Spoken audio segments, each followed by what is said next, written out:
Russia के एक बहुत बड़े दानिश्वर थे जिनका नाम था गफूरॉफ। आपने उनका नाम सुना होगा। और जब ये रशिया इकट्ठा होता था तो उस जमाने में भी उनका जो मुल्क था उसका नाम था दागिस्तान। तो दागिस्तान के वो एक मुसलमान रियासत थी। वो दागिस्तान के नहीं बल्कि पूरे रशिया के बहुत बड़े आलिम थे और बहुत बड़े फिलोसोफर थे और लोग उनसे आके मशवरा करते थे। तो जब रशिया में बहुत सारे मसाइल शुरू हुए तो एक ग्रोह उनके पास आया। उन्होंने कहा आप इतने बड़े दानिश्वर हैं, ये जितने फैक्ट्री ओनर हैं इन्होंने मजदूरों का इस्तेसाल शुरू कर दिया है, तो जिसकी वजह से मुआशरा बड़ा तबाह हो रहा है, तो बताइए कि इसका क्या हल है। तो उन्होंने कहा कि कोई नहीं, ये जो सरमायादार होते हैं ना ये ऐसे करते ही होते हैं, कोई फर्क नहीं पड़ता।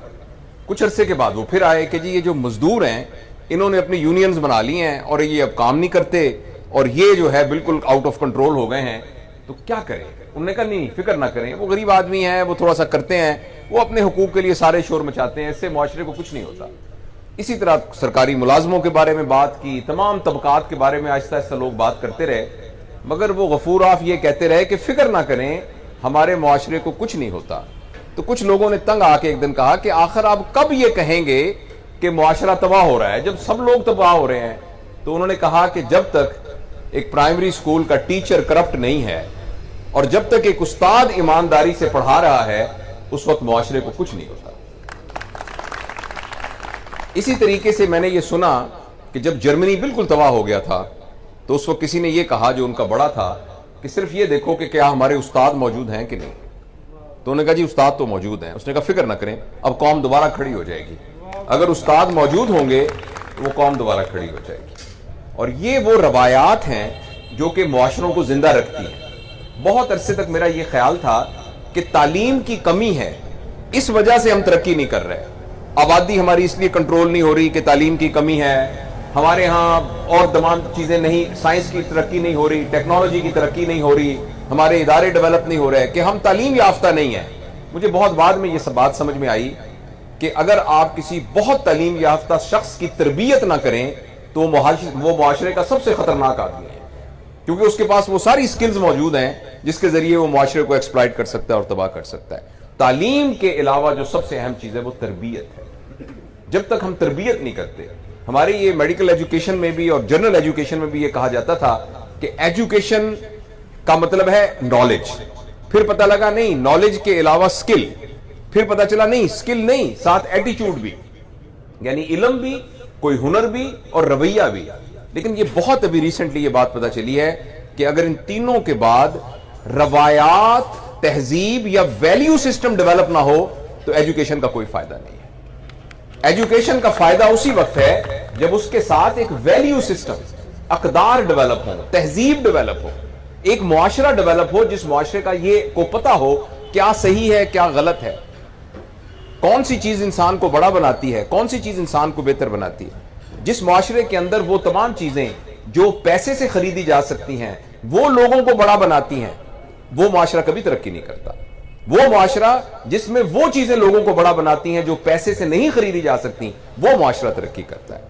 लिहाजा मैं कौन सी गाड़ी पहनता, घड़ी किस ब्रांड की पहनता हूं, मेरी गाड़ी कितनी बड़ी है, मैं कौन से ब्रांडेड सूट पहनता हूं, मेरा घर कितना बड़ा है, मेरे मुरब्बे कितने हैं, मेरी जमीनें कितनी हैं, मरी में मेरे कितने घर हैं, ये तमाम चीजें हमारी जरूरियात हो सकती हैं और इनको हासिल करने में कोई हर्ज नहीं है। अगर आप यानी लॉ ऑफ लैंड के साथ कोई लड़ाई ना करें और अपनी इखलाकियात और ईमानदारी और हलाल हराम का ख्याल रखें तो अल्लाह आपको, आप पोर्शे गाड़ी होनी चाहिए आपकी, आपका न्यूयॉर्क के अंदर सबसे बड़ा प्लाजा होना चाहिए, उसमें कोई हर्ज नहीं है।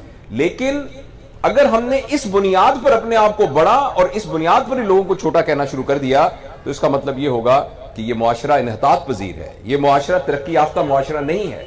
इस मुआशरे में वैल्यू सिस्टम नहीं है, इस मामले की इसमें कोई तहजीब नहीं है, इसमें कोई अकदार नहीं है। अनफॉर्चुनेटली हमारे मुआशरे में यह हुआ है। और जब भी आप किसी के बड़ा होने का मयार पैसे को बना देंगे तो हर शख्स बड़ा होना चाहता है, तो हर शख्स पैसा हासिल करने की कोशिश करेगा। इसमें वो ये बात भूल जाएगा कि ये पैसा हलाल से हासिल हो रहा है या हराम से हासिल हो रहा है। इसी का नाम, इसी से करप्शन ने जन्म लिया, इसी से धोखे ने जन्म लिया, इसी से और दगाबाजी ने जन्म लिया। और हम जाली तौर पर अपने आप को बड़ा उन मयारात पर समझने लग गए जो कि असल में बड़ा होने के मयार नहीं है। कभी आपने देखा है कि किसी मरे हुए शख्स के बारे में यह कहे कोई कि जावेद इकबाल 6 मुरब्बों वाला? جاوید اقبال جو راڈو گھڑی پہنتا تھا، جاوید اقبال جس کی جو ہے پجارو گاڑی تھی، کبھی سنا ہے کسی کو یہ کہتے ہوئے؟ ہاں ایسے آپ نے بہت سنے ہوں گے، فلاں بندہ جو ایماندار تھا، فلاں بندہ جو نیک تھا، فلاں آدمی جو لوگوں کی کیئر کرتا تھا، فلاں آدمی جو دیندار تھا، فلاں آدمی جو سچا تھا۔ تو اس لیے بڑے ہونے کا جو معیار ہے وہ تو وہی چیزیں ہیں جن کو پیسے سے خریدا نہیں جا سکتا۔ بڑے ہونے کا معیار تو وہی چیزیں ہیں جو ہم سے کوئی چھین نہیں سکتا۔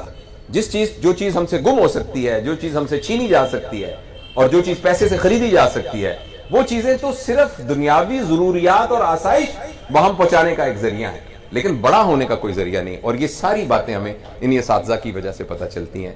یہی اساتذہ کی تعلیم کی بنیاد پر ہی معاشرے میں ویلیو سسٹم ڈیولپ ہوتا ہے۔